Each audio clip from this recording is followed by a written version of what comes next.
Hey everybody, welcome back to the channel. Today we're going to cover what I think is the logical next step in our exercise book, or what we've been working on thus far. So for those of you guys that have kind of watched the video series thus far, you've seen that we left off on the 8 on a hand exercise, which is the first exercise that anybody ever learns. But I think that exercise is so very important in terms of building your foundations in your drumming career. But what I feel is the next logical step from 8 on a hand is the double beat exercise that works on your double strokes at a slow tempo, just because it really is a really nice transition from the 8 on a hand to the double beat exercise, because nothing changes in terms of strokes or anything like that. In 8 on a hand we had 7 full strokes and 1 downstroke to transition.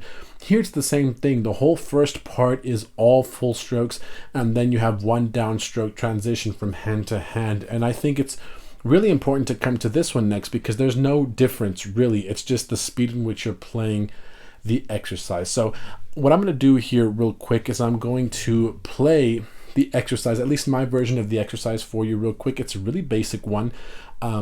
Some of you have probably heard it already from other schools or even your own personal schools. So let me play this for you real quick. The double beat exercise, that I like to teach my students. So here goes.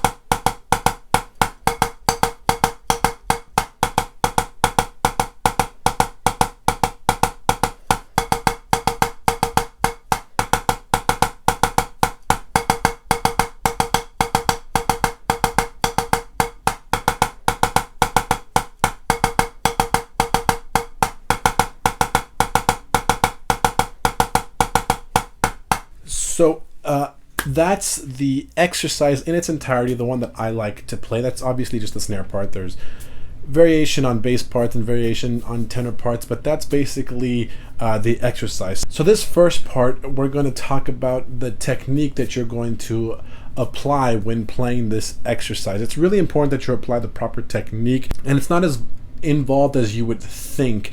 But it is really important to apply it, because there's one very, very common thing that most beginner snare players and tenor players and bass drum players, there is one thing that they tend to do when playing this exercise, and that is they tend to drop the second note in the double stroke. So for example, if you're playing double beat, they tend to do this.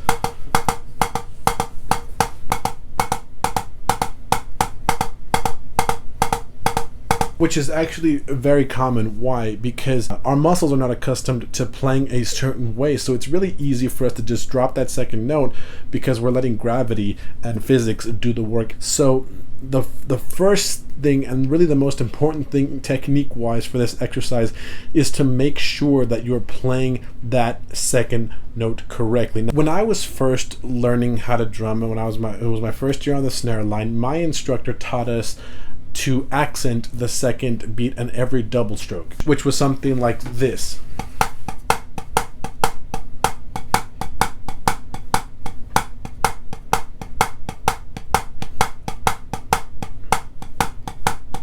Which is fine, but it's not my preferred way to play it. I prefer to approach the double stroke a little bit differently, and it's the same way that you would approach anything. You should approach anything, and that is slowly. So what you really have to understand when you're working this exercise is that all you're doing is playing 2 full strokes in the exercise, and when you start, I want you to play it very slowly and play it 2 full strokes at a time. So you can play it in a 4/4 type measure and play the first 2 quarter notes of any exercise. So here's how I would approach it. I would start the metronome at a relatively brisk tempo, at a 4/4 measure, maybe 118, which is what I have here. So set your metronome at a relatively briskish tempo, which is 118.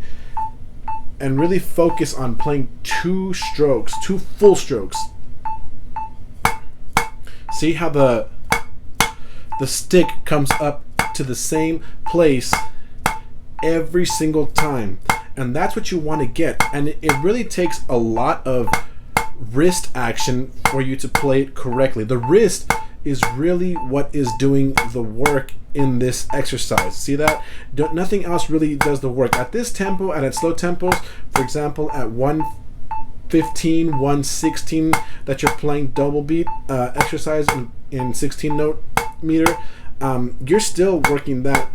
You're still working that wrist, even though you're kind of at a brisk tempo. There's no room for the fingers just yet. I mean, there's room, but I wouldn't advise it at that tempo. So what you really have to understand about this exercise and technique wise is that it's really a muscle building exercise and a chop building exercise.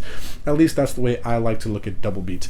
So make sure that you're using the wrist when you're playing this exercise, and start at a slow tempo. Start at that 118 that I have here, okay, and play. Really get those 2 full strokes out of the way, and understand that that's exactly what you're going to be playing when you play faster. See that? And it's all about speed in that wrist, and really understand it. See that? And then once you've got that, then you can kick up tempo a little bit and really understand how the stroke is going to start to come alive.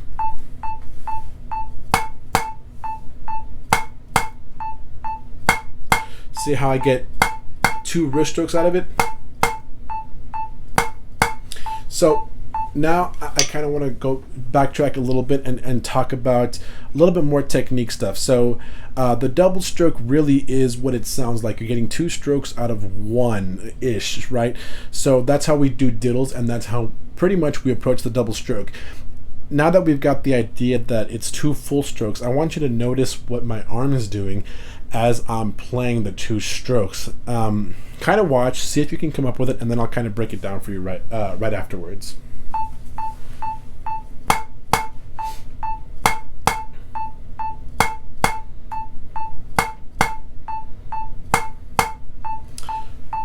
So it's not super obvious at first, but for those of you guys that caught it or know the theory behind it, my arm is kind of initiating the beginning of the 2 strokes and then ending at the end of the 2 strokes. So it's an arm movement, then 2 wrist movements, and then the arm comes back up.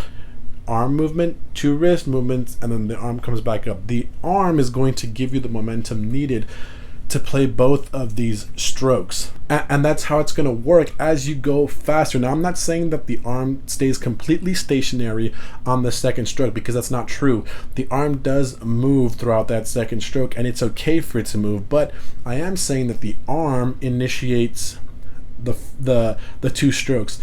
So it's kind of a weird thing to get used to, but kind of think about it in this way. You got to think about it as throw the arm down, give me 2 wrists, and then think up at the end, so that that your arm comes back up to the playing position. So for example, I'm going to show it to you one more time.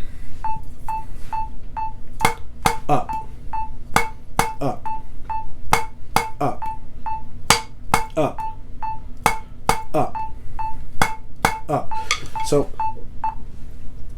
make sure you're thinking up at the end of those 2 strokes, and really think about, make sure that you're thinking it's 2 full strokes that I'm playing in this double beat exercise. And if that doesn't work for you, then go ahead and try the inverted accent tap pattern that I played for you guys earlier, where I learned how to play double beat. But I really think that this approach is much better, and it helps you understand the double stroke in a much more complete way. So that being said, if we were to come and play double beat at a moderately easy tempo of 102, you're going to see the same thing. So I'm going to play a couple of bars for you, if not the whole thing, and I want you to notice all these things that we've been talking about, the 2 full strokes and the arm initiating the 2 strokes and stuff like that as I play it, and you're going to see that it really is the way that you apply it. So check it out. Here's 102. So the exercise is 16 notes. Here's the exercise. Ready, go.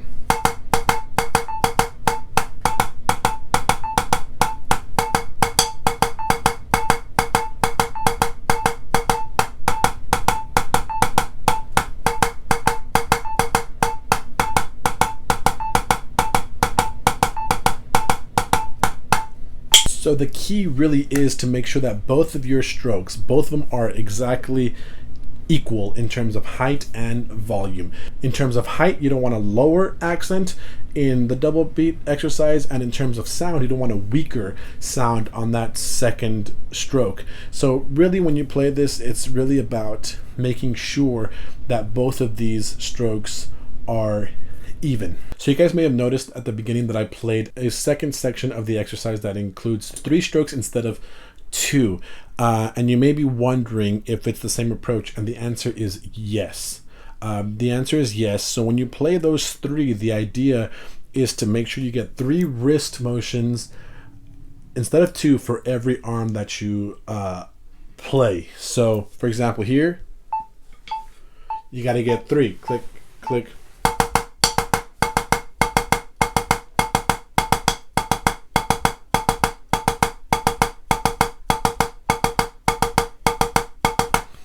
Right, so yes, if that was one of your questions, absolutely you got to get those 3 notes out with the wrist. Make sure that wrist is working as you play this exercise. So that's it for this video. This is going to be split up in 2 parts because I think to play double beat correctly and to the best of your ability, there's a little bit more that we need to talk about, so I can really break down the proper way, musically, to play this exercise. Now we've talked about it technique wise, but now musically, so that you can clean up your playing, number 1, because that's so crucial and something that so many percussionists neglect to work on, and that's what keeps them from breaking that threshold into being a better drummer, better percussionist, better snare player, whatever it is. So this is going to be the beginnings of cleaning up your drumming so that you can break that threshold.